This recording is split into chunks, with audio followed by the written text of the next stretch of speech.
Cool. Okay. We are going to do just straight up thing here. We're just on stream, but it's also recording probably higher quality video than normal for those of you on YouTube whenever there's Twitch upload stuff. And then this is going to be the Devstream breakdown. So that's basically what's up. All right. Hello, everybody. Welcome for those of you on YouTube. Wait, why would I do it in that order? That doesn't make any sense. Who cares? I did the all right. Let's do the thing. Devstream notes. A lot happened this Devstream that we're going to talk about, and it is considerably better than the last Devstream.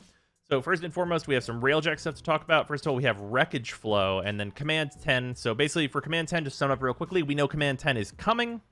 That's pretty much all that was said about Command 10. Wreckage Flow stuff is basically just making it so that Wreckage is not a huge nightmare to manage. So you're not going to hit your limit basically at all anymore, because the way that they've changed Wreckage is that it stacks as an item that you'll need to identify, and you identify them for free.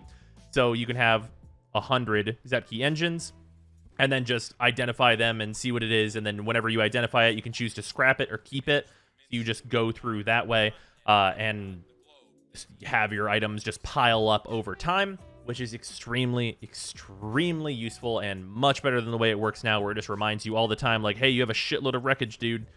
That is no longer going to happen to be the case. So that is really nice quality of life stuff for Railjack, kind of right off the bat. Also, I skipped over it, but there are going to be IRL floofs around the time of TennoCon, and if there are Bolarolas, I'm going to be purchasing some.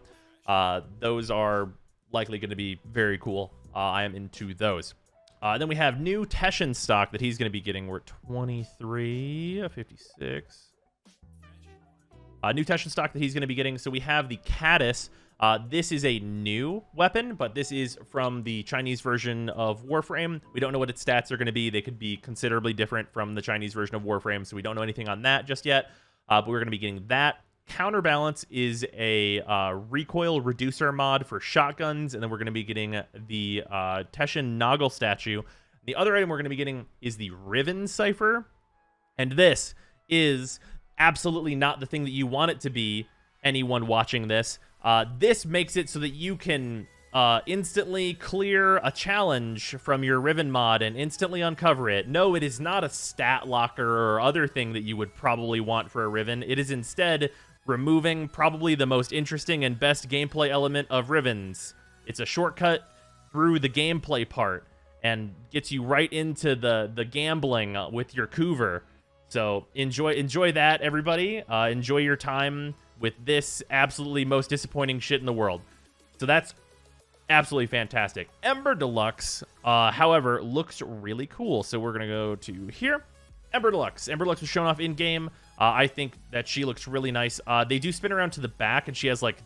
So the stuff that she has on her, like, chest here, which, like, the energy, like, lava flow-looking stuff, they zoom around and show that. So we will skip through here a little bit to show that, because they get back to it. They showed the progress on the Revenant thing, but no real news on that. And then, yeah, here we go. So you can see the back of Ember and stuff here, which looks really, really cool. It has depth and everything. Seems super neat. I think this skin is really cool. The one thing I don't like about this skin is that the kind of white bodysuit portion, from the other angle that they were showing, it looks kind of grungy and dirty. You can see it there. And I wish it seemed more clean, because usually whenever they give us like a grungy, dirty texture, you just make it a dark color to make it not look dirty, like how you would treat your car in real life.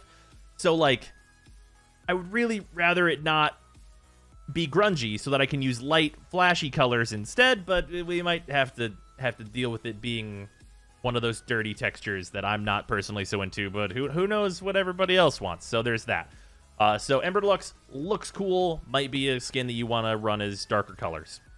Then we have Syndicate stuff. So this is at 3550. Okay, Syndicate stuff. So we are getting new emotes, multiple, looks like, new emotes for all of the Syndicates. And they are also all getting armor sets. So that's going to be shoulders, legs, and chest pieces, I believe they said. So we're going to get full armor sets. The emotes are going to be tradable, so you are going to be able to trade the emotes to other players. Also, they noted this many times, the 100,000 rep thing, that's placeholder, and Reb said it's not going to be 100,000 for each of these different emotes and things, so you don't have to worry about being like hilariously expensive. So there's that. But just some cool additional emotes and stuff to the Syndicate system. I really, really wish, while they're messing with the Syndicate system, we could maybe get it so that we don't have to use sigils anymore, and we can just go into the Syndicate menu and decide who we're working for. But, yeah, we're not getting that part, but we are getting a bunch of cool new rewards, which I am into. Let's not be crazy here. I'm into a bunch of cool new rewards, but I am extremely not into still having to use sigils. 5 years later, it's a lot of time that's passed where we have not wanted to use sigils, that we've been using sigils, and it's been real rough. And then we have the Sisters of Parvos, which is what the Corpus Liches are called. I'll probably still just call them Corpus Liches, but they are the Sisters of Parvos. We are also, in addition to the Lich weapons, we're getting 3 new non-Lich melee weapons, which are going to be related to Voidstorm rewards, which, as a real quick note here, I don't think that Voidstorm needs more one-time get it and forget it rewards. Voidstorm needs more long-term continue to come back rewards, and these are absolutely not going to be it, especially because it is the briefcase transforming gimmick, like for the Kuva Lich or the Corpus Lich weapons, but is just a heavy blade, one of the large katanas, and a sword and shield. Heavy blades, their stances got trashed with Melee 2.0 or 2.99, whatever we're on. The big katanas, exact same thing. Their stance is absolute garbage now, so hard to be excited for that without a new stance. And then sword and shields are sweet, but it looks like it's a hammer that's electric, so it's an impact electric weapon in all likelihood. And impact is not good, and electric damage by itself is not good, and also doesn't allow us to go viral heat. So seems like a real rough thing here. If the sword and shield has magnetic on it at base, maybe you can do some stuff with it. But based on what it looked electric, which seems very low on the good possibilities thing there. And then for the Corpus Lich weapons, they're going to be called Granum Weapons, and we know that we're getting the rocket launcher that we've seen before that we don't have a name for. The Flux Rifle and the Archiplasmor we know are also going to be in there. Then in addition to that, they have Hound pets that have randomized appearances. So I did not mark this one, unfortunately. They showed them a bunch of times. There we go. Sisters of Parvos. Oh, that's spoilers for a moment here. Where's it at?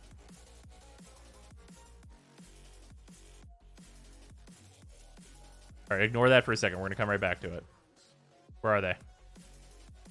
Totally missed it. There's those weapons that we were talking about, the sword and shield and stuff. There they are. So they also have these Hounds. So the thing with the Hounds is that they have randomized like mix and match parts. They're going to be enemies that you fight, and then you're also going to be able to get them.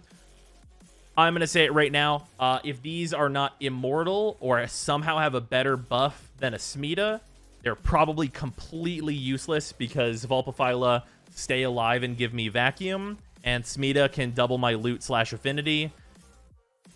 And Helios scans stuff. I guess maybe one of these could scan stuff, but like they look kind of cool. I like this one. This one's doofy, and I'm kind of into the design of it, but probably completely useless, just like MOAs, without us seeing more. Seems pretty rough. Seems pretty rough to be adding pets that like might not be completely invincible, because that's kind of the only thing we care about, is that they stay alive and have vacuum, or if they do the Smita thing. They could do both. They could be invincible, have vacuum, and also do the Smita thing, and that would technically be better, but then they'd be the only pets in the game, which probably also isn't great. So we'll see how those go. And then we have word on 3 new Kuva Lich weapons, which is the Grenier Liches, the Kuva Heck, the Kuvasar, and the Kuva Grattler. So the Kuva Heck, really notably here, this is going to be able to use the Syndicate mod, and if it can't, there's going to be a weird problem. The reason the Syndicate mod does not work on the Vacor Heck is because you cannot stack Justice, which is the Vacor explosion buff that gives you health. You can't stack Justice, which is why Scattered Justice cannot be put on the Vacor Heck. So the Kuva Heck should be able to use that and gain Justice. So the Kuva Heck is potentially really good, We'll obviously have to see its stats and everything, but it's potentially really, really good and could, like, maybe bring us back into the days of using the Heck once again. And then we have the Kuvasar, which is, like, kind of an oxymoron because the Tsar is already Kuva-themed, but this is an AoE explosive weapon that could be extremely relevant, obviously because you kind of need it to be AoE for a gun to be kind of relevant. So there's going to be that. And then the Kuva Grattler. Also, notably, this weapon has explosive rounds, so this might also be fairly relevant to Warframes that are able to bring dispensers, so they have unlimited ammo for their arc guns on the ground. So we'll see how all of these weapons come across. Honestly, like, these picks are really good picks and could all potentially be super relevant to, like, the meta going forward. And then we have the new Warframe, which we saw a little bit earlier here. Yareli. So this is Yareli. She is a new water-themed Warframe. She's apparently like a younger Hydroid, which, because they said she's kind of anime, means that she's 4 times as strong, and she's younger, but she's been alive for 600 years. You know, the anime thing, just like the normal, your normal tropes that you're gonna get with that. So we got all that business going on. She looks like she has like water glaives, and she has like this like swimming surfboard looking thing, and her design is really, really cool. I think she looks super dope. And like there's so much potential with this Warframe from like a combat standpoint. Like if we get the case where she stands on this platform and does like cool animations and dances or whatever, and like has like a flow of water around her as this thing like swims around the battlefield, knocking enemies over. And these are glaives she sends out that like you throw them and they explode into water splashes that do tons of damage, like the current glaives do now. Like if she's essentially getting 2 glaive primes, you could fire and explode really fast and just do all kinds of cool shit.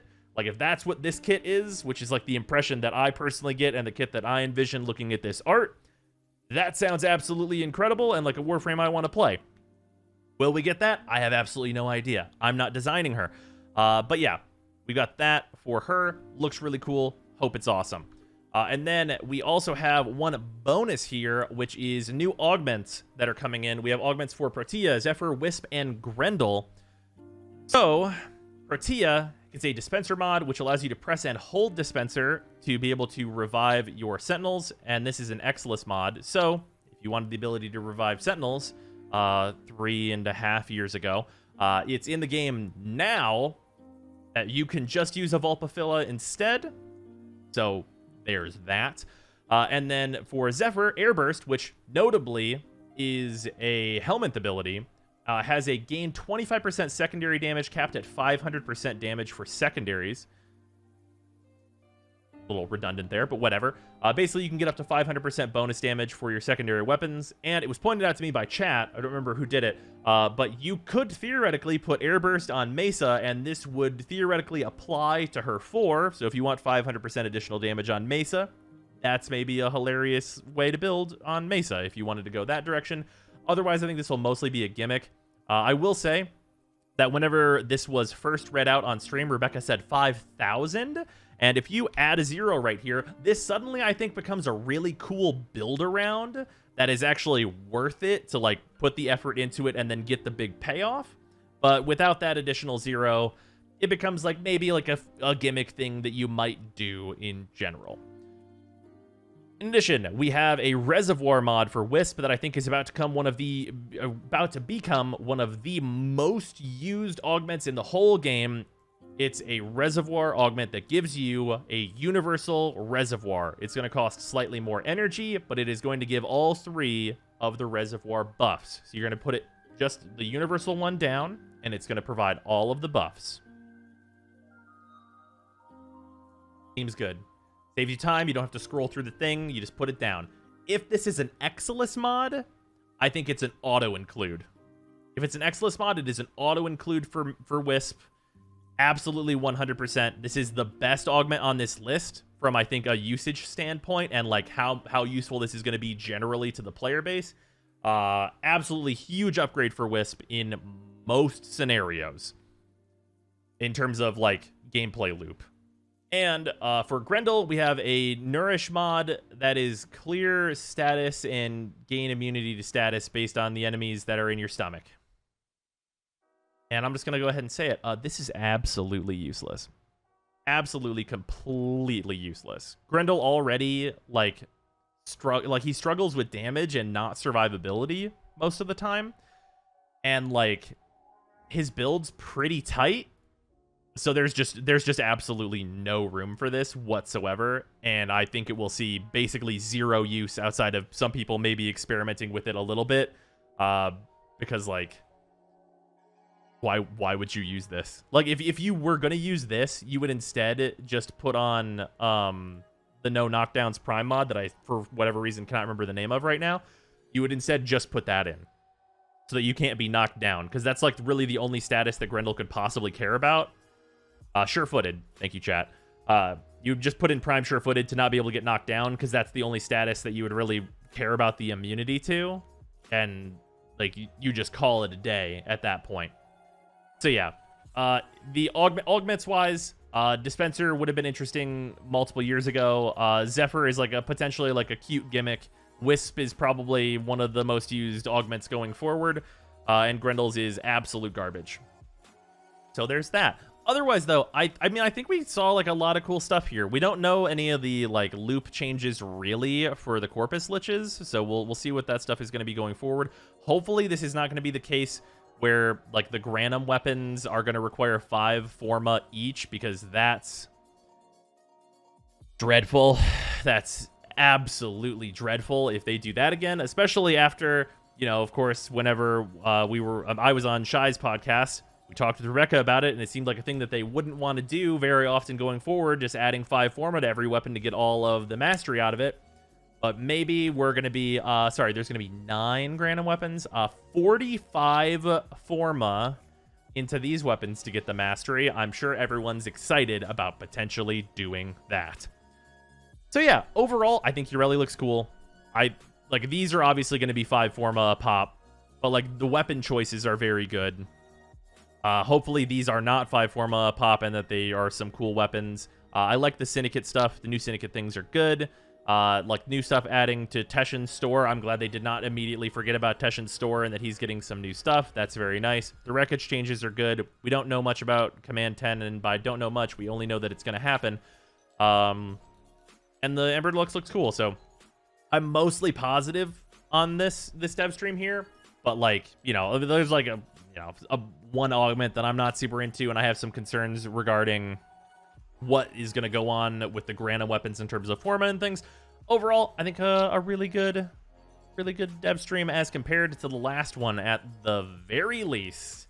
The last dev stream was very bad, and this dev stream showed us a lot of cool things and had some cool stuff going forward. Hopefully the Corpus Liches are soon, and we'll have some contents to do there.